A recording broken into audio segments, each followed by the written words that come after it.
clock on the wall says it's 6 o'clock, so it's time for the regular May meeting of the Beavercreek City Planning Commission. And I just whacked the gavel, so we've called it to order. Can we have a roll call, please, ma'am? Ms. Akers? Here. Mr. Height? Here. Mr. Loftus? Here. Mr. Schreider? Here. Mr. Self? Here, all present and accounted for. Staff, do we have any additions or changes to the agenda? No. We're good. Okay, I need an approval motion for the agenda, folks. Mr. Chair, move to approve the agenda as written. I have a motion. Mr. Chair, I second. I have a second, and we'll do that by general consensus. Yes. Okay. Yes. Next is approval of minutes from the April meeting. Any additions, corrections, changes, problems?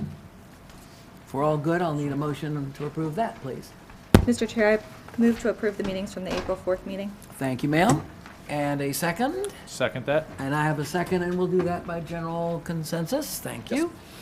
Okay, this evening, we have, count them, 6 public hearings and a decision item. So without further ado, I believe our first public hearing, staff, has been tabled.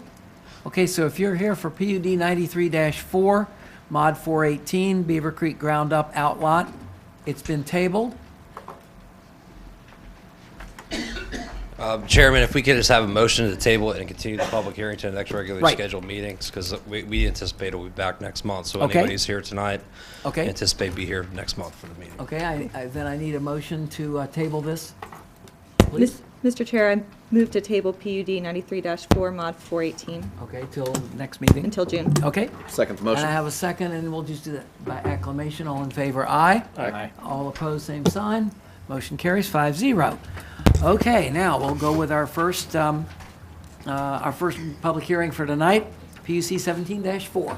This is case number PC 17-4, ASRA detailed site plan on an application filed by Dr. Ron and Tammy Roddy of 109 Castle Pine Court, Xenia, Ohio 45385.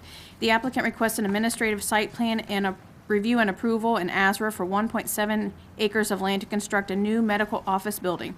The property is located at 4090 Indian Ripple Road, further described as Book 3, Page 10, Parcel 223 on the Greene County Property Tax Atlas.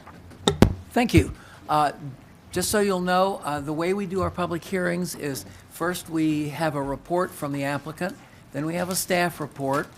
Then once the staff report is finished, we ask for any comments, pro, con, or simply questions from the audience. And once everybody's had their turn, who wants it, we'll close the public hearing, and the planning commissioners will discuss and decide on the issue. So, I presume we have someone here representing the applicant? How about the applicant? That'll do. As you mentioned, my name is Ron Roddy. My wife and I reside at 109 Castle Pine Court in Beavercreek with the classic American family of 8 kids and a dog. First of all, I'd like to pass on to Randy and your staff our appreciation and gratitude for the effort you guys have put in. I'm sure you guys already know this, and I've mentioned it to you before. You've got a great team at your disposal. We appreciate it. Thank you very much.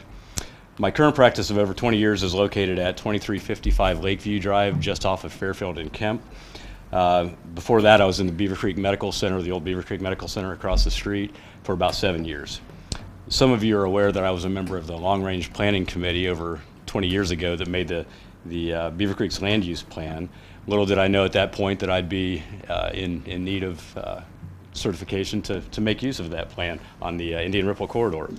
As we discussed several months ago, we outgrew our facility many years ago, and finally last summer purchased the property at 4090 Indian Ripple Road to expand and upgrade our practice. We'll likely maintain the existing practice for those patients for whom it's more convenient or desirable to do so. I'm a general dentist with a focus on implant reconstructive dentistry and some cosmetic dentistry. We're a low volume, comprehensive care facility with a focus on service. Our new facility is designed to be state-of-the-art while still maintaining traditional patient relationships. We'd like to think that these values in our building fit the site ideally. Like you, it's our goal for this facility to meld into the individual site, into the neighborhood, into the community as a whole, and to serve Beavercreek for decades to come. At this point, I'd like to introduce you to Gene Tartell and Jim Hawthorne to address any questions or concerns you may have.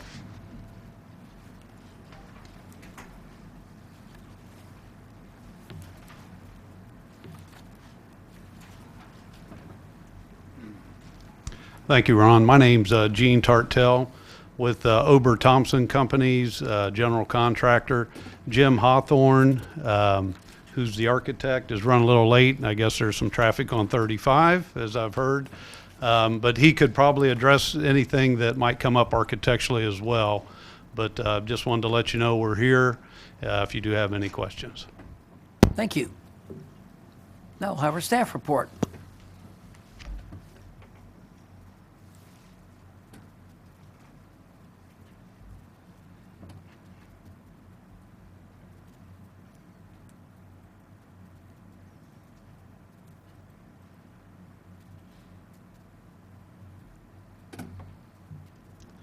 Good evening, Mr. Chairman, members of the Planning Commission. The case you have before you is PC 17-4. It's the Roddy Dental Azura.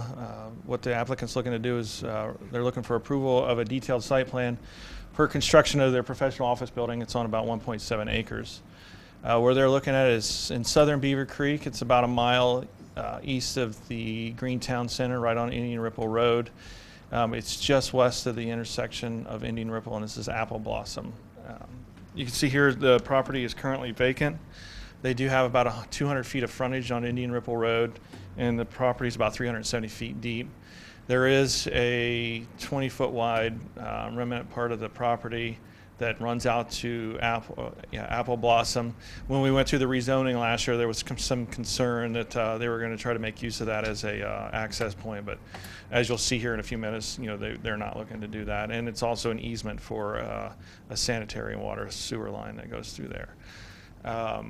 Again, the property was rezoned summer of last year to an RO1. Now this map hasn't been updated since, but this RO1 district to the east does extend around where I've highlighted this property in yellow. To the west is an RPUD. It's a medium density multifamily residential. To the south is the vineyard, and to the east of this property is RO1. There's a daycare on the southern portion, and then there is a private residence, which is R1A, single family residential, also on the east of this property. Seen here is the proposed site plan. They do, again, they're not proposing to utilize this 20-foot wide area of land. They'll have one access point on Indian Ripple Road. It's about 300 feet west of the intersection of Apple Blossom and Indian Ripple, so it's we try to get it far away from that access, from that intersection. In terms of parking, they show this building is kind of built into the ground. The front portion of it is single story, and then the back portion is kind of a walkout basement. So there's two distinct portions of the building. So there's two parking fields, one for this front portion and one for the walkout basement area, which would be a separate tenant to the north. Based on the information provided by the applicants, they're required to have 51 parking spaces, and that's one per every, three for every exam room, and then one for each employee. So if you extrapolate what they're proposing to do with this building in terms of the floor plan and what the future tenant, they required again to have 51, and they do show 52 parking spaces, including 3 handicap designated parking spaces. So they do meet ADA minimum requirements. They do show the access point being 25 feet wide. The level, we weren't really concerned with having a 36-foot wide access point and having a left out designated lane, just based on the volume of this. It's not going to be like a shopping center where there might be 20 cars trying to get out at the same time or something, or even 10 cars trying to get out at the same time. So we weren't concerned with having an extra wide access point. They're proposing to have the dumpster located in the north western corner of the property, so that they can get a trash truck around and pick up the trash. And of course, there's a condition that they enclose that with a enclosure, and they use the same material that they're proposing to construct the building with. So again, seen here is the 3D rendering of the front, the southern portion and the eastern portion of the building, and they do intend to have the same architectural elements go around all 4 sides of the building. Well, what they're proposing is a stone veneer and a brick veneer, and then some tan ephes around. So again, they do propose those same materials all the way around the building. Seen here is the the landscape plan, what they're proposing this evening, and one thing that we asked them to do, and then they accommodated with us, was add some more landscaping up in this area because there is going to be circular traffic, and again, that is a residential property to the east. You know, there's got some vegetation between on this residential properties on their lot, but we wanted to add even more and make sure that, you know, the landscaping around the detention pond that'll be up here in the northeast does add to the to help buffer this area from the residential property to the east. They have met all building setbacks and buffer requirements in the zoning code for R1 properties. Staff does recommend approval of their requests, subject to the conditions found in your resolution, and I'll be happy to answer any questions following the public hearing. Thank you. Thank you very much. This is a public hearing, so if we have anyone in the audience here who would like to either speak for or against or simply ask a question, please come forward and give us your name and address and have your 3 minutes. Don't be shy.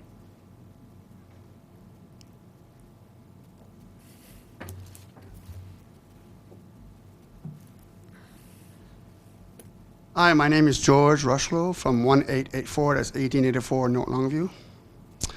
And I did talk previously to the gentleman that's taking care of this project. And I did mention the possibility of hooking the sidewalk that's on the picture there to the existing sidewalk that's next to alongside the roadway. And I did mention to him to maybe go straight and connect straight to the sidewalk, but it would be more I don't know, artistic or however you want to say that. More beautiful if you just curve it alongside the perimeter of the grass area. So it goes by on the left side of that entryway. So it'll be like, then they'll have a nice green area. It won't break up the green space area. And I would recommend that the Planning Commission and then both the developer follow up in the future to see if that can get done. Okay. And thank you very much, and it was nice talking to you. Thank you. Thank you. Others? Last chance. Okay, I'll close the public hearing and ask if there was any written input. No. No written input. Okay, gentlemen, Ms. Akers, I'll start to my right today. All right. So I just have a couple questions for staff.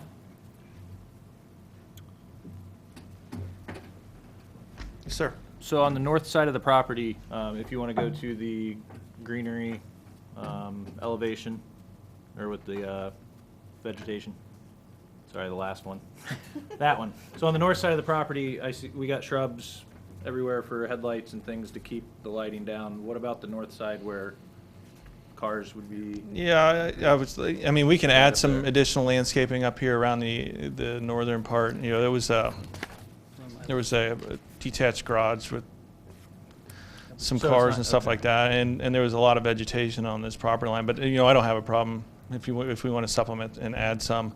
It's pretty narrow there. I mean, they needed to get this radius so that they could get the fire truck through and the trash truck through. But, you know, we can look into adding some. No, actually disregard, because I didn't, from the picture, I didn't realize that's what it was, and the vegetation that's already there, I think would suffice. So Okay. I would Yeah, I agree with mean, that comment. either way, I mean, it's up to Planning Commission. And then the only other thing was to address George's concern. Has there been any discussion on that sidewalk being extended to meet up with the public access sidewalk? Yeah, I Until wouldn't now? have a problem coming, I mean, I would add in a condition, extend that sidewalk. I mean, it wouldn't hurt. It makes sense to For get the some odd chance connectability. that, you know, or not the odd chance, but if somebody was walking, they wouldn't have to walk through the parking Or lot. employees, yeah. Or employees, so. Yeah, I mean, curling it around, there'd be some concern with, you know, the sign that they're proposing there, but, you know, I mean, that wouldn't be a problem just extending it or finding the most logical way to get, I mean, I don't want to design it right now, but, you No, know, absolutely. but we can extend the Design sidewalk doesn't to matter. Indian Ripple. It usually doesn't work out well for me. That's all I have, sir. All right, Me next, huh? it's your turn. All right. I just got one quick question for you, and it actually concerns the northern part of the property as well. Did you want to? Is there any way, what is the setback for that parking lot compared to the lot line? To the I mean, north? there's not real, I mean, I know there's not a R01, technical setback, but how long are we talking? I mean, is it 10 foot? I mean, it looks, it's, I mean, there isn't really a setback for parking lots, but No, I mean, I know, I get that. But um, it's coming really, really close to. I mean, it's probably about 7 feet, 8 feet. Okay. All right. Hours of operation are going to be typical doctor's office hours. Right, it's Like not a 8 to 5, commercial, so we wouldn't have maybe but I 3 mean, weeks out of the in year, is it dark in the at wintertime, 5? it may operate when there's light, when Okay. there's dark. Okay.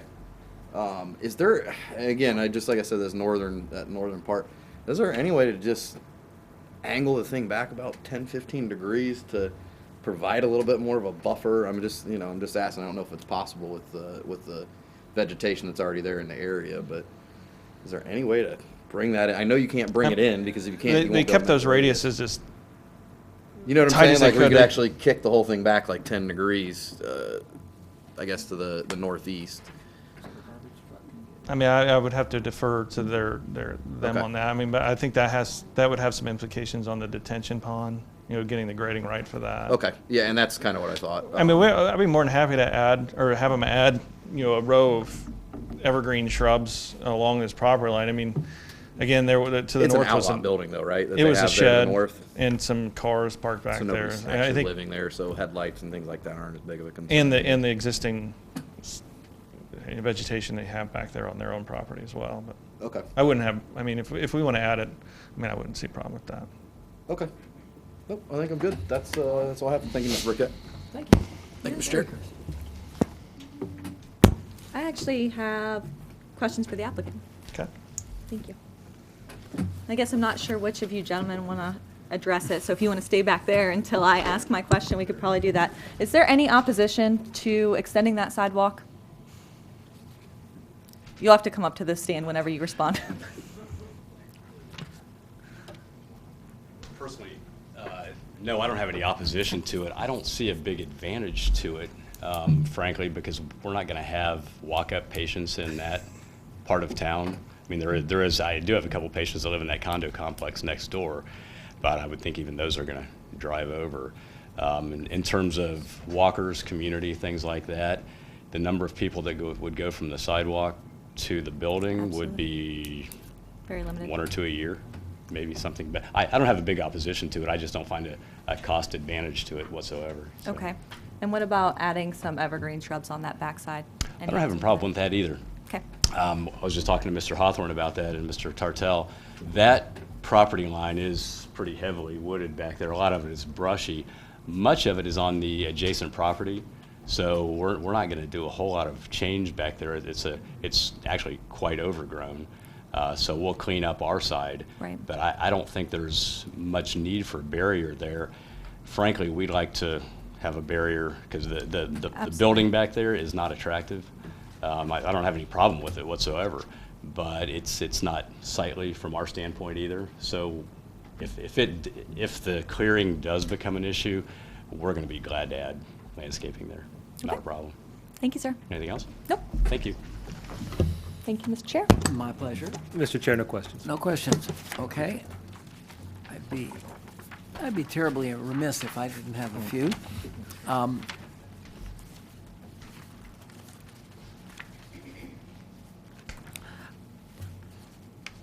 Since we are looking at parking lot screening, we might also, since the northwest corner of the property is fairly close to one of those condo units, we might want to, oh, you've already, okay. By golly, I see them now. Well, we can add some. I mean, Old eyes, sorry. Yeah, it looks like you have a row, a screening row along right. there. We want to make That's sure the fine. headlights are Okay. covered. And did we get a lighting plan with this? This one did not have. I know we've got a condition in there talking about 0-foot candles at the property line. Yeah, I'm it's- just always concerned when we have an illuminated parking lot next to residential that there's no spillover. And Right, it and does, that's- yeah. it does switch down to only 25% after closing. So that Yeah, shouldn't right. be a And problem. it's a lot easier to achieve nowadays with the LED lighting Right, too. I mean, they absolutely. can get really quick cutoff on that. Was there any other place to put that dumpster but way back in that corner? I mean, from a circulation standpoint, that makes the most sense. I Okay. mean, being able to get to Well, it. and since that isn't a house directly behind it, I was thinking if that was actually a house, but I see now from the aerial, it's actually a garage Right, back in that corner, directly to the north.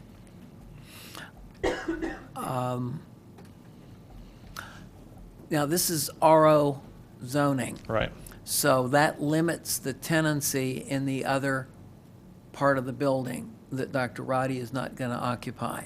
Right, we did add a condition that they get a certificate of use compliance so that when they come in, whatever, if it's another dentist or a doctor or another professional office, you know, they have to apply with us through a permit and say, here's what we're planning to do so we can make sure the use is compatible with R1 uses. Okay. And one final question, you have to help me with my memory. When we rezoned this to RO last year, did we, well, it's zoning, so you can't condition it. I'm a little concerned about that 20-foot strip never becoming a driveway.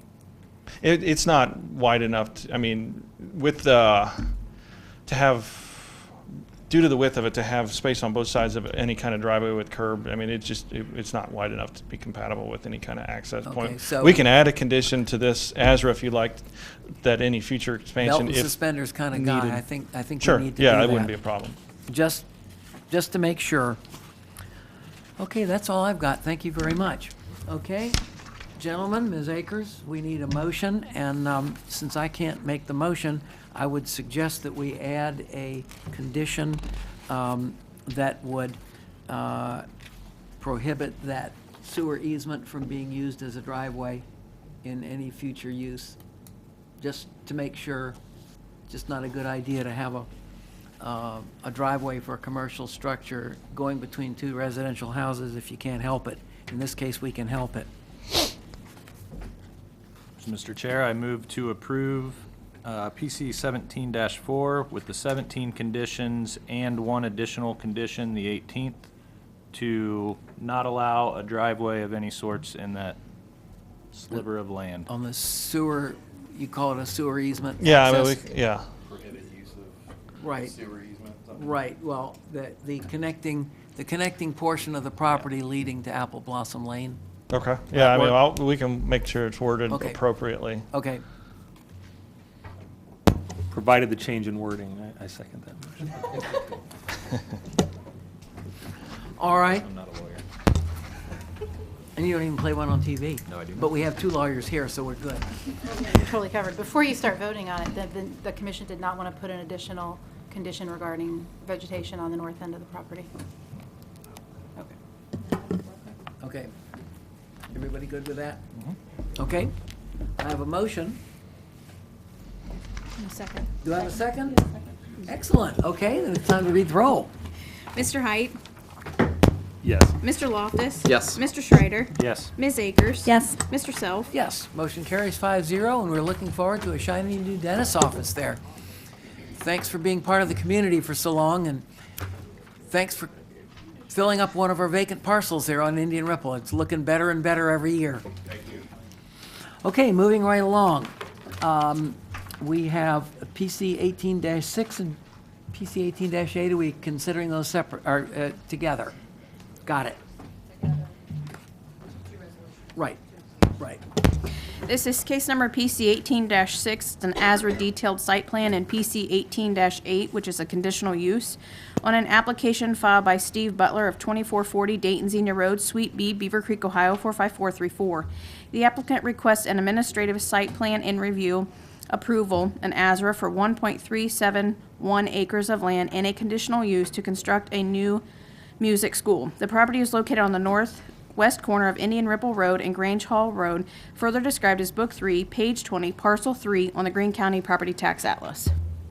Thank you. Once again, this is a public hearing, so we'll begin by hearing from the applicant, then staff report, then public hearing, and then we consider. So, who's here from the applicant, or who is here as an applicant? Come right on up and tell us your story. Good evening. My name is Jennifer Schaup, and I am the owner of the Piano Preparatory School, and I thank you very much for your time this evening. The Piano Prep School opened in 2005, and we are concluding our 13th school year.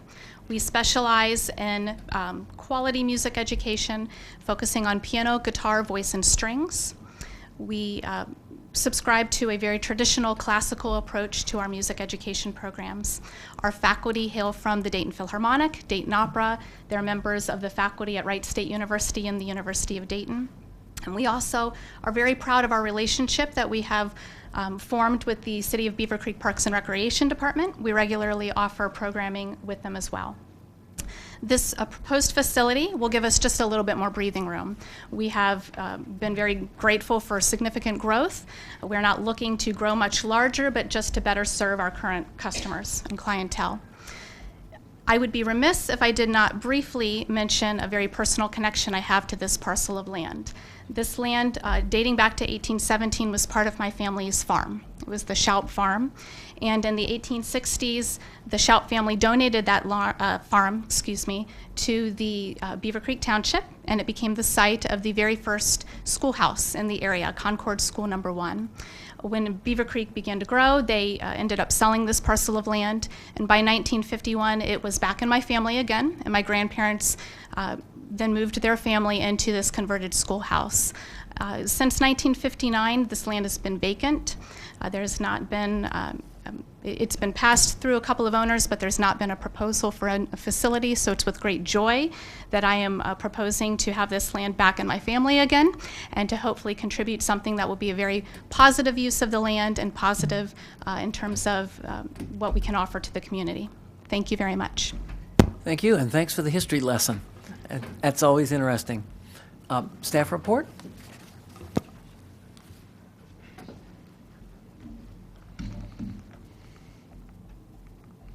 Thank you, Mr. Chairman. Two cases here before you. One is PC 18-6 and one is PC 18-8. Because the proposed use is a conditional use within 01 zoning districts, we need to have a second resolution. This is why we have two cases and we're running at the same time. What they're looking to do is get approval of a detailed site plan, again, to construct a musical education facility on about 1.5 acres. The project, again, is on Indian Ripple. It's right at the intersection of Indian Ripple and Grange Hall Road. They do have frontage on both Grange Hall and Indian Ripple Road. It's an odd-shaped lot, but it is a double front lot, so it was kind of hard to get the setbacks right, but working with the applicant, we got appropriate setbacks off of both Grange Hall and Indian Ripple Road. Again, the property is zoned 01. There was an ASRA approved back in 2007, but never came to fruition, which is why the zoning map does show a PC and an ASRA case on it, because back in 2007, the doctor's office was approved, but again, they never constructed that. And so, fortunately, the property has remained vacant, and which is why we're here this evening. To the east is a B2 property, which is the Burns Garden Center. And then to the north, across Grange Hall Road, and to the east across Grange Hall Road, it's single-family residential, and then to the south is single-family residential as well. The reason why we're here is because on our land use plan, it is designated as an Indian Ripple planning area, the planning corridor areas, and it's within this Indian Ripple planning area 3, which requires an ASRA for any kind of construction. Seen here is the proposed site plan. Again, they show one access point off of the site, which is on Grange Hall Road. We got it as far back as practical from the intersection, the traffic signal at Grange Hall and Indian Ripple Road. There's no access off of Indian Ripple because of the proximity to the light, as well as there's some grading. This sits up above the road, and so we couldn't find a way to get it to work. So there's a sole access point on Grange Hall Road. Getting the parking calculations was kind of a challenge, just because there's nothing in the zoning code that specifically says for music schools we need to have this particular amount of parking. So we, working with the applicant, we asked how many students you're going to have. They're going to have. They said the max they would have is 12. So we figured one for the teacher, one for the student, because it's not the type of business because if you look at their business model, they're not going to have a bunch of people in a waiting room waiting. So we thought 1 to 1 or 2 to 1. 2 for every student would be enough. And then they do show 24 plus an additional 4 for just in case there is a time when there would be. But we wouldn't anticipate this based on their business model that there would be an overflow amount of parking. So what they're proposing, we feel is adequate for what, or the number of parking spaces they're proposing, we feel is adequate for what they're trying to do with the site. In terms of detention, because of the small nature of the site, what they're looking to do is attached to the stormwater detention that currently is in place for the Burns Garden Center. This was based on discussions with their engineer. They feel that this, and their calculations show that this is large enough to hold any stormwater that would be generated from this site. That was originally going to happen with the doctor's office, but then there was some problems with the site in terms of the ownership back in 2007, so that was one of the reasons it wasn't constructed. But they're looking to get easements, and they're working with Burns right now to get easements in order to drain their stormwater runoff onto the existing pond. Seen here is the proposed building. It's 1 story. It's 90 feet long, 45 feet wide, and then to the midpoint of the gabled roof is 25 feet tall. So it's not a large, extremely large building on a small site. So it does fit well with the existing site. They're proposing it mostly be made out of brown brick, and then some lighter color brick on the base, and then they've got some cast stone access bands around all 4 sides of the elevations. In terms of landscaping, they show a good amount of decorative landscaping, shade trees, evergreen shrubs, and ornamental trees on the site to accent the overall aesthetics of the site. Staff has no concerns with the proposed landscaping. Just a few of the conditions in your resolution for your consideration. Right now, they're proposing to just use residential toter and keep that indoors. We did add a condition in the future. If they ever have a dumpster, then they're going to have to screen it with a structure. All the wall and ground signage needs to follow along with the O1 standards. Again, they did provide a preliminary lighting plan, but we just wanted to reiterate that 16-foot max of the light poles, and again, that condition of 25% reduction 1 hour after closing stands. Also, because the residential to the east, across Grange Hall and across Indian Ripple, we wanted to limit construction hours from 7 a.m. to 7 p.m. to make sure nobody's out there too early or too late. Staff does recommend approval. There are conditions in your resolution for your consideration, and we'll be happy to answer any questions following the public hearing. Thank you. Thank you. Before you sit down, just procedurally, we're actually voting on 2 separate resolutions. Right. I would ask you to vote on the resolution for conditional use first. Okay. And then the resolution for Azara second. Fine. Okay, thank you. Just Thank wanted you. to clear that up. Okay, this is a public hearing, so if there are folks in the audience who wish to ask questions, speak for or against, please step forward, and you'll have your 3 minutes.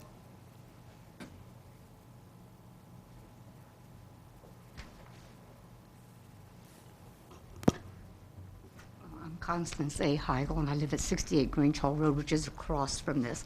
I've known this family probably for 70-some years, and I think it is a great thing she's doing this in memory of that family. That's all. Thank you. Thank you. More history. That's great. Shoup is well-known family name in Beavercreek. Others who wish to speak.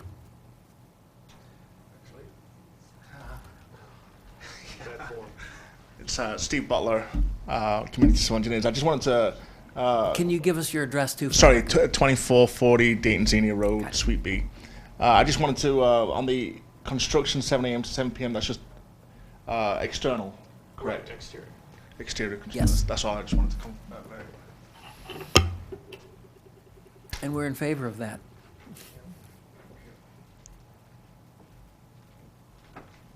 Good evening. My name is Jim Alt with ALT Architecture, 2440 Dayton Xenia Road, Suite B.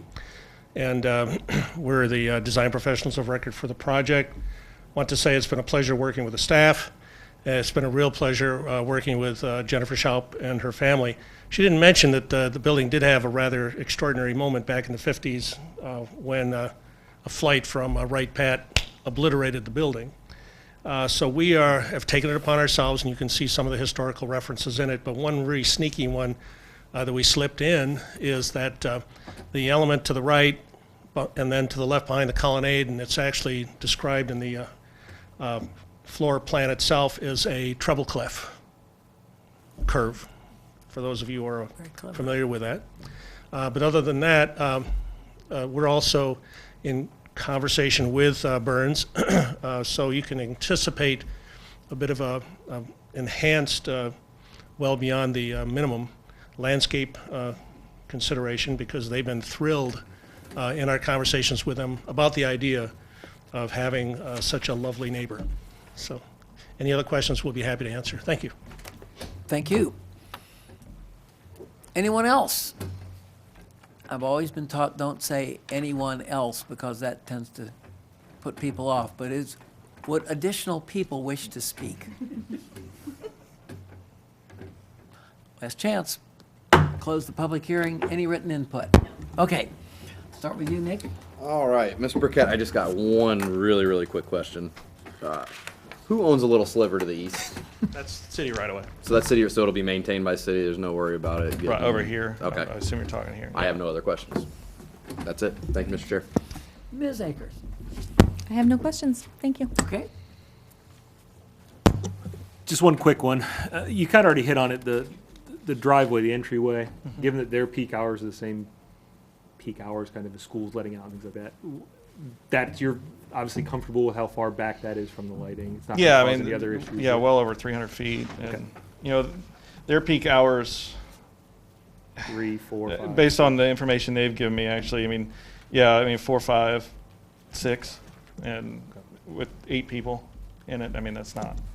And, yeah, I mean, we're not concerned with, you know, a heavy amount of traffic in and out of the side. I was more concerned about people turning in, but you guys, I'm sure you guys thought. Yeah, I mean, we're working on maybe getting some. Because of the way the road's designed now, it wouldn't take much to get a little bit of a piece of some pavement out here to get allow people to go around. Someone trying to get inside. So we're working with our engineer and their engineer on getting that happen. Appreciate it, sir. Thanks. Okay. That's it. I have no questions for this one. I do, but just a quick one. Since that property, if my memory serves me, has quite a grade to it, downhill from Indian Ripple down Towards the back, yeah. Towards the back. Do the engineering plans show catch basins in the parking lot for runoff? I would think they would if you're yeah, I mean, they're going to have to the detain detention pond. Right, to get it to Okay. go back. Yeah, I mean, they'll Okay. have catch basins to collect that water. And I'm glad to see there's no access onto Indian Ripple. That just wouldn't work. Yeah, I mean, it's just too close to Lot the too light, narrow. and it's just I mean, it's 4 or 5 foot. Right. Fairly quickly, 4 or 5 Yep. foot drop. Yep. Okay, thank you very much. Appreciate that. Just as an aside, I think this is about the third time we have heard a proposal for this site. And it's usually been 2 quarts of building on a 1-quart lot. So I'm glad to see that this is sized properly and we get the parking lot that we need. So kudos to the architect and kudos to our piano teacher for doing this because it looks very nice. Okay, gentlemen, we need to approve the conditional use first, which is the PC 18 conditional use approval. And there are no conditions on this. It's just a straight approval. Mr. Chair, I move to approve PC 18-8 conditional use approval for piano preparatory school. Okay? Mr. Chair, second. I have a motion and a second. Anything else for the good of the order before we vote? Okay, well, take the vote, please. Mr. Loftus? Yes. Mr. Schreider? Yes. Ms. Akers? Yes. Mr. Height? Yes. Mr. Self? Yes. Motion carries 5-0. Now we have a second resolution, and this is the ASRA detailed site plan, as staff pointed out, because it's in the Indian Ripple special zone. Mr. Chair, I move to approve PC 18-6 ASRA with the attached 18 conditions. Okay? I have a motion. I'll second. I have a second. And we'll vote on that one. Mr. Schreider? Yes. Ms. Akers? Yes. Mr. Height? Yes. Mr. Loftus? Yes. Mr. Self? Yes, motion carries 5-0. Welcome to your new building. We hope to see it soon. It really looks nice. And that property is finally going to be built on. I've been waiting for that for years. Okay, moving right along. We have yet another public hearing. This is K&H Motors, conditional use. This is case number PC 18-5, conditional use, on an application filed by Kevin Halton of 417 Colonel Glenn Highway, Beavercreek, Ohio, 45431. The applicant requests conditional use approval to allow for a vehicle sales to be located at 4017 Colonel Glenn Highway. The property is further described as Book 1, Page 2, Parcel 52 on the Greene County Property Tax Atlas. Thank you. Once again, public hearing. So is there someone from the, someone from the applicant side who would like to come forward and make your presentation? Hello, everyone. How you doing today? Good. My name is Kevin Halton, owner, operator of K&H Motors. We've been in business 11 years, and we're new to the area, and we've been doing great. We've had a lot of good customers in the area. It's a very busy corner, and we're hoping we can get our permit to keep doing business there. Okay. Thank you.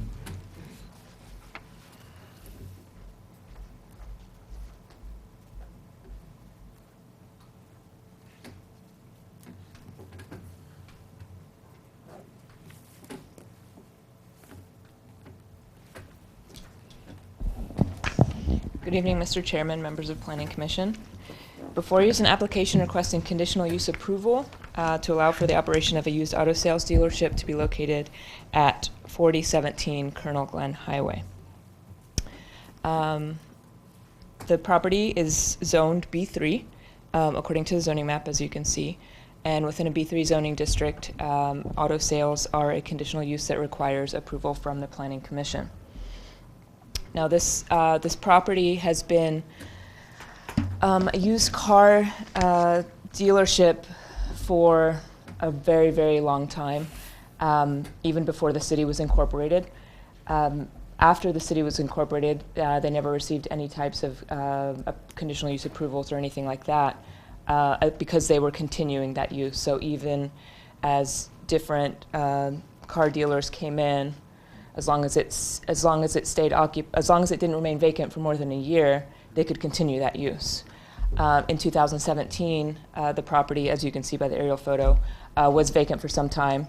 So now that the applicant has decided to begin operations of a new used car sales lot, he has to get approval from the Planning Commission to bring the property into compliance with all of the current City of Beavercreek zoning regulations, and also to receive an occupancy permit from the county and a certificate of use compliance from us as well. So that's the reason that he's here. So as I stated, the property is, he is in operation right now. He does have pretty much the majority of the lot is occupied by the merchandise, and there is a small little office on the property as well. When it came to parking, we added a condition that would require that there be at least one parking space for the employee, and also an additional parking space for customers. The applicant indicated that they have approximately 4 to 8 customers a week. So we thought that at least having one parking space should be sufficient, which also allows for someone to be able to pull in there and be able to back out easily, because there is only one access point here on Colonel Glenn. There is no access on Grange Hall. So having all the cars, kind of in here, it makes it difficult to maneuver the site. So if there's at least one open space for a customer, they can pull in, look at cars, pull into the space, be able to back out and maneuver out of the site. So we did add that condition. We also added a couple of other conditions, not prohibiting the parking of any vehicles in the grass. So if there is any overflow at any point, they can't park any of the vehicles in the grass. If they do decide to expand the parking area, they will have to come through the city to get additional permits. We've also added some conditions in regards to temporary signs, just the basic conditions re-emphasizing what's in our code about temporary signage, what they can and can't do as far as balloons, pennants, streamers, those kinds of things that you normally see in used car lots. So staff is recommending approval of this conditional use request with the 7 conditions in the attached resolution, and if you have any questions, I can answer those following the public hearing. Fine, thank you very much. Once again, this is a public hearing, and we're running out of folks in the audience, but is there anyone who wishes to speak? Hello, my name's Lawrence Buer. I am an owner of that property at 4017 Colonel Glenn Highway. I just wanted to let you know that the person that was leasing the property prior to Mr. Houghton did have a lease there, however, did not keep hardly any vehicles there. So the property actually was leased. It just looked vacant. Okay, thank you. Well, there's nobody else here, so I guess I can't ask if there are other comments. Did we have any written input? No. Okay, I'll close the public hearing. And who do we start with? Ms. Akers, we start with you. Staff, I just have one question.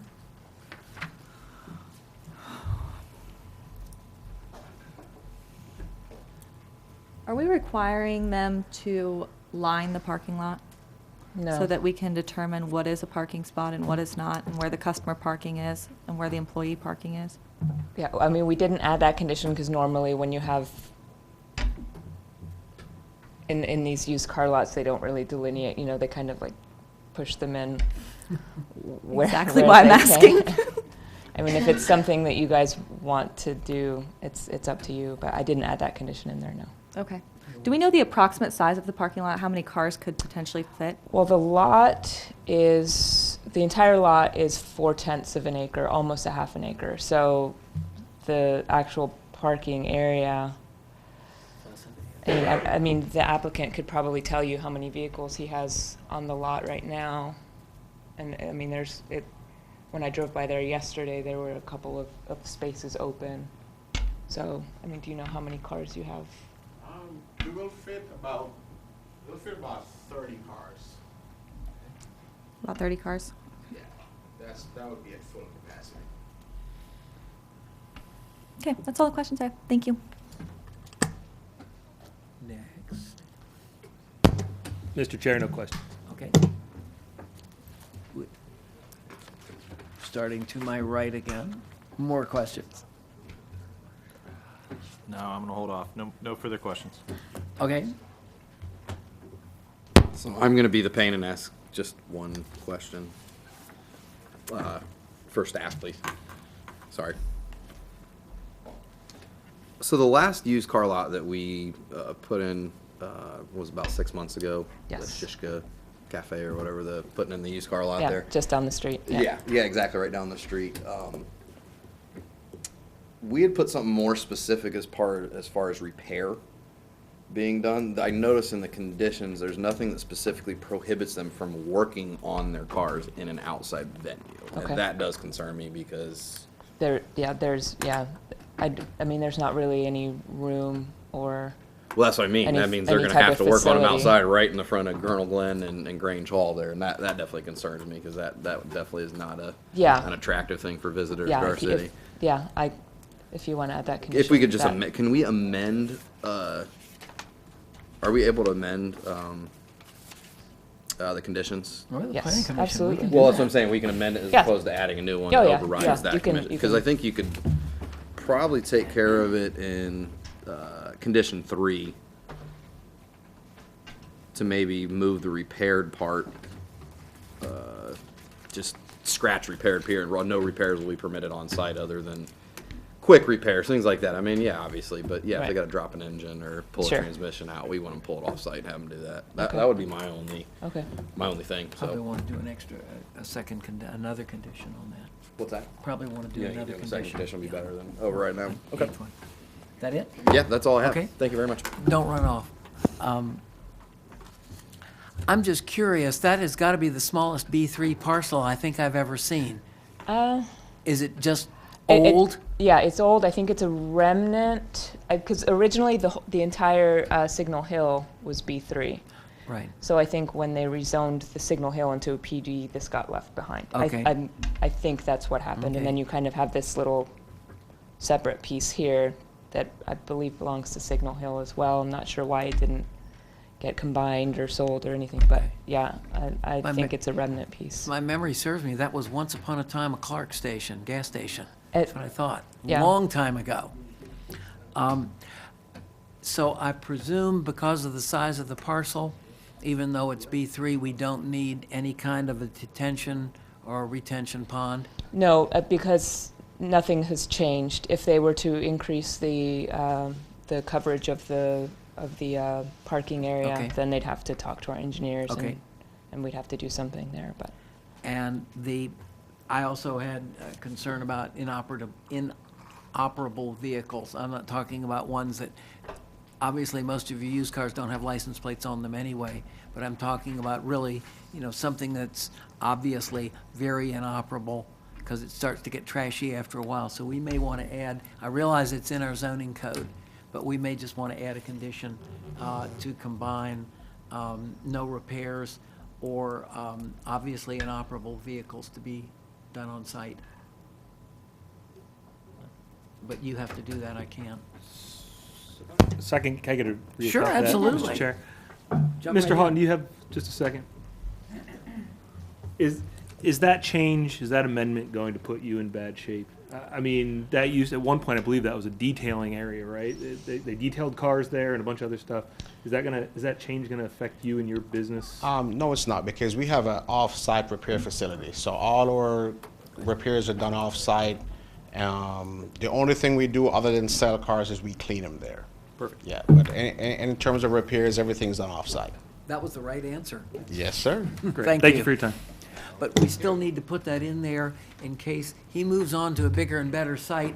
It's already zoned for car sales, so this is one of those belt and suspenders things that we want to put in there, just to keep it from happening sometime in the future to someone who is not as well set up for his repairs as y'all are. So, we've got a motion with 7 conditions. I need a motion on this. I wanted to go back Oh, for one okay, thing. for I'm staff. sorry, excuse me. Just as a clarification, so in condition number 4, we will have 2 designated spots for the parking. So what does designated imply? Lines, a sign? I get we don't want to line the entire parking lot, but for those 2 designated. we could have them lined, or or striped. When my thinking was just that they needed to keep a space. They needed to make sure that they keep a space open, because if you go out there, like the cars that are there pretty much delineate the spaces that are there. But if you Okay. want to be specific and say, okay, you need to stripe off 2 spaces next, kind of next to the little shop, we could do that. Thank you. Okay, we have a motion, or, we have a resolution here. I need a motion, and if things need to be added, we need to add them. Mr. Chair, I would Yes. move to approve PC 18-5 with the attached 7 conditions. Okay. And adding an 8th condition. Okay. Which would prohibit the on-site repair. And what was the other And item? parking inoperable vehicles. Yeah, inoperable Obviously, vehicles and obviously repair. Yeah, inoperable just prohibit vehicles. that Right. specific use, and that all repairs should be done off-site. Okay. You want those parking places striped? No, We good? I'm good with their answer. Okay. So we have a resolution now with 8 conditions. Any second helpings here, folks? Mr. Chair's motion is second. I've got a second. Thank you. Now we can vote. Ms. Akers? Yes. Mr. Height? Yes. Mr. Loftus? Yes. Mr. Schreider? Yes. Mr. Self? Yes. Motion carries 5-0. And glad to see that you're there and now are completely legal. Okay. We have one more public hearing, and that is the construction standards update. This is case number PC 18-7 for the purpose of reviewing an update to the City of Beaver Creek's construction standards.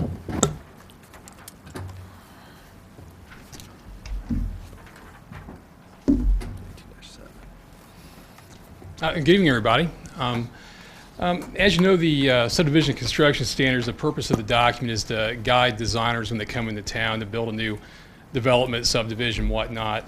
Where the last update to the construction standards was back in 2000, and quite a bit of things have changed as far as ordinances that govern stormwater, EPA requirements, other things have changed quite a bit since that time. So it's necessary to do an update so that we can supply a current document to people that come into town so they know what to expect and what they have to submit and whatnot.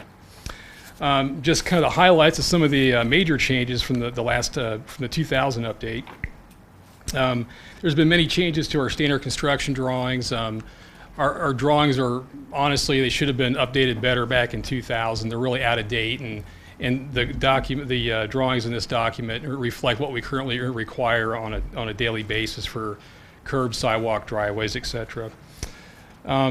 Since 2000, our stormwater ordinance has also changed. So the old ordinance has been pulled out, and the current ordinance is now included in the revised document. Water quality measures never used to be a requirement. That has come into requiring those measures in the last 5-6 years. We've added some standard drawings for water quality, and also it's in our ordinance also what's required with that. Other than that, there's been a couple of other minor changes to some of the verbiage to improve clarity. Other than that, it's pretty much the same document as last time. So. Thank you. Sure. We have a staff report on this. You are staff, okay. Yeah, I'm actually the city engineer. I know, So, okay. but you're wearing a planner staff. You're wearing a planner hat tonight. Understood. I didn't know if our planning staff had any more comments on that. Okay. This is a public hearing, and I can see we are just jammed full of people here wanting to ask questions. Oh, there is somebody. Excellent.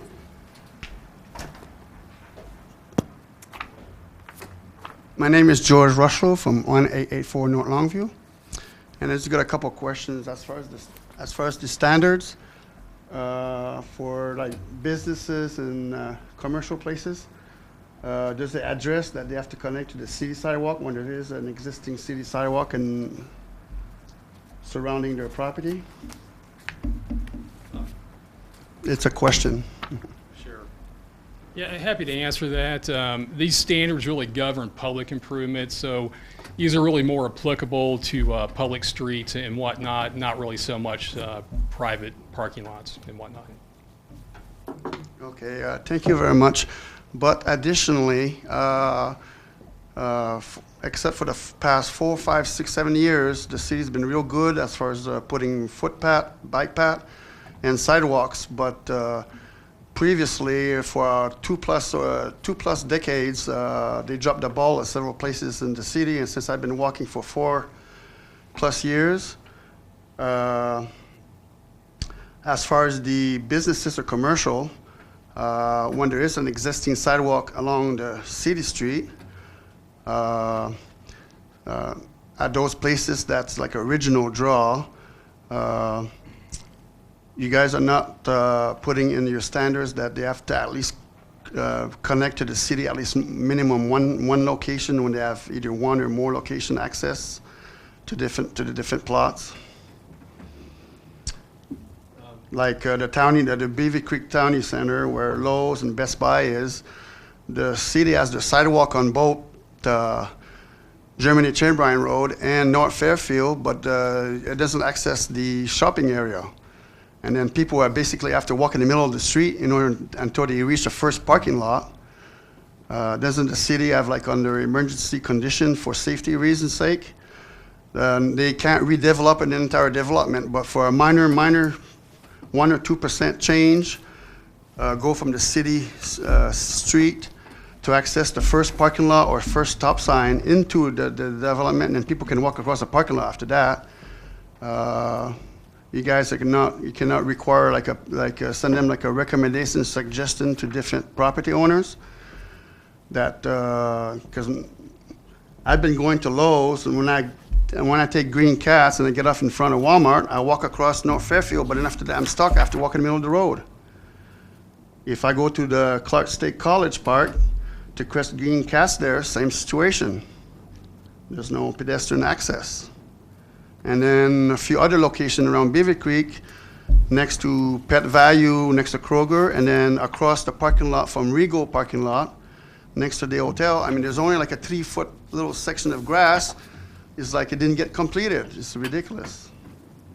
And then that's my comment for tonight. And I would like the city and the planning commission in the future, they think about pedestrian because sometime in the past, they like the little offering that gets forgotten behind. Thank you. Thank you. Okay, any other comments? Did we have any written input? No. Okay, I'll officially close the public hearing, and who do I start with? You're the lucky guy. Mr. Chair, no questions. No questions. No questions, sir. I'm going to be the pain. No. So, subgrade stabilization and soil stabilization, those kind of things. Just had a couple quick questions. They're not specifically addressed. Yeah. They kind of refer back to ODOT construction Sure. manuals.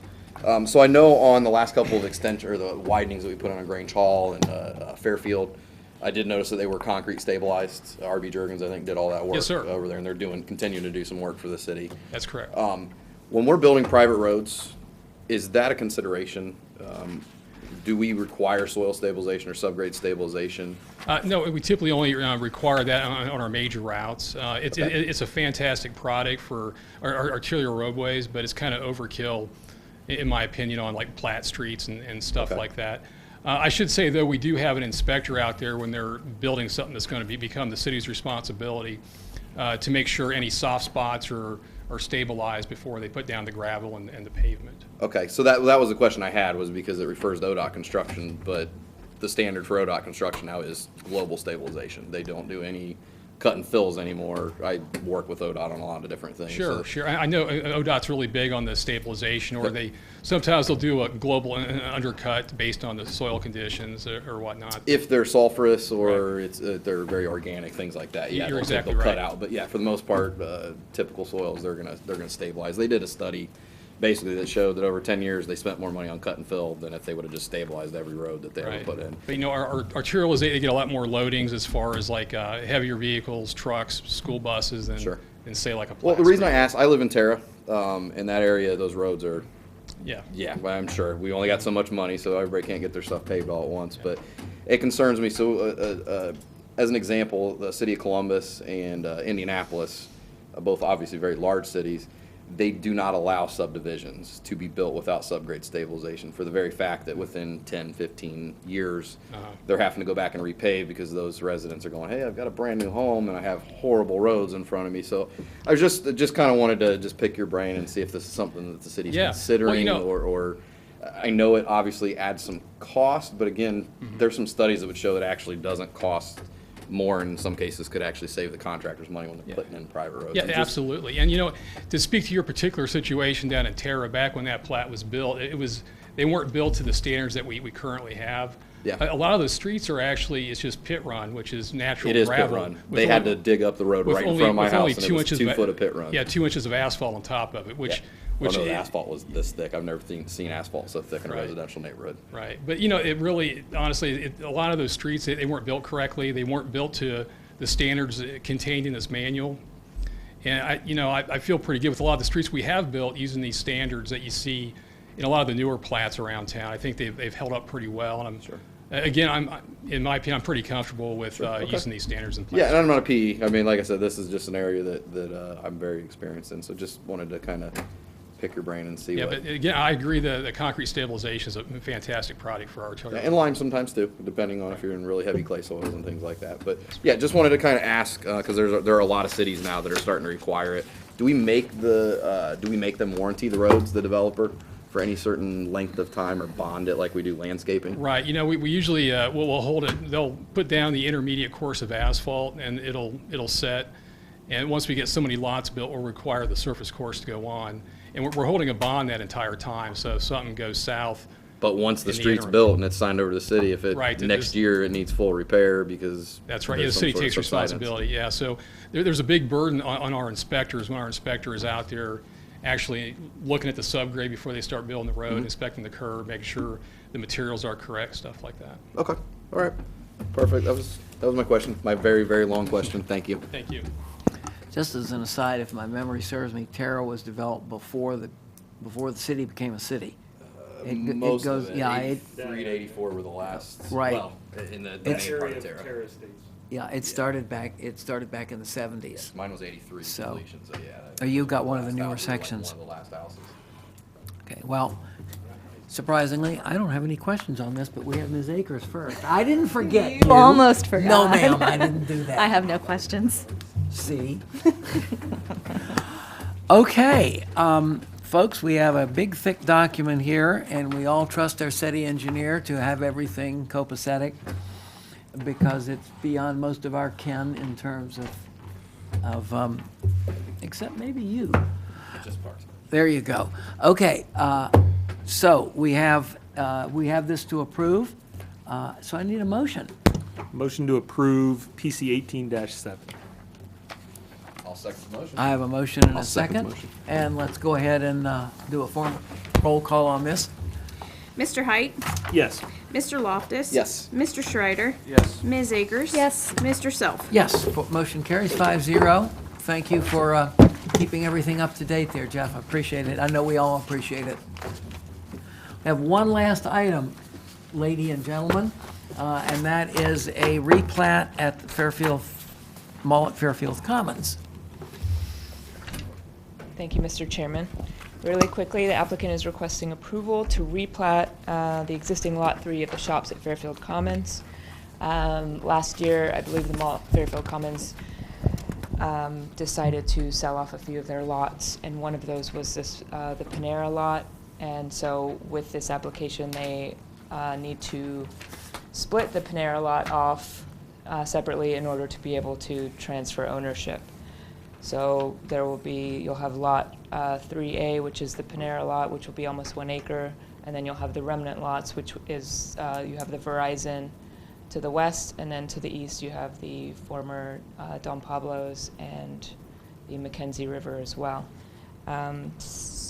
All of the agencies that took a look at the plat recommend approval or approval with conditions, and staff is also recommending approval with the 4 conditions in the attached staff report. Thank you. This is one of our former member, Tom Pollock, one of his no-brainers. It's pretty straightforward. So I'll just throw this open. Does anyone have any questions on this? I only have one. Don't run off. Is the retention pond isn't part of this, is it? Yes. Are they going to sell off their retention pond? No. They're Okay. only selling the Panera. So in Okay. order to sell the Panera, they have to create this Got lot it. here and this lot here. So Okay, so yeah, the- the retention pond will be part of a new lot, but they're keeping it. Okay, Yeah. so that lot would include the old Don Pablo's and the And former the- Max and Irma's? Correct. Got it. Okay. I just couldn't see them quite selling off their retention pond. Okay, folks, I need a motion on this particular resolution with the 4 conditions. Mr. Chair, I move to approve case number 18-3 with the associated 4 conditions. Okay, Second that. I have a motion and a second, and we'll be formal and read the roll. Mr. Loftus? Yes. Mr. Schreider? Yes. Ms. Akers? Yes. Mr. Height? Yes. Mr. Self? Yes, motion carries 5-0. Anything else for the good of the order? Any announcements, anything from staff that we need to know? Okay, then I will call for a motion to adjourn. Mr. Chair, I move to adjourn. Thank you. Do I have a second on this? Second that motion. And we are at 7:11.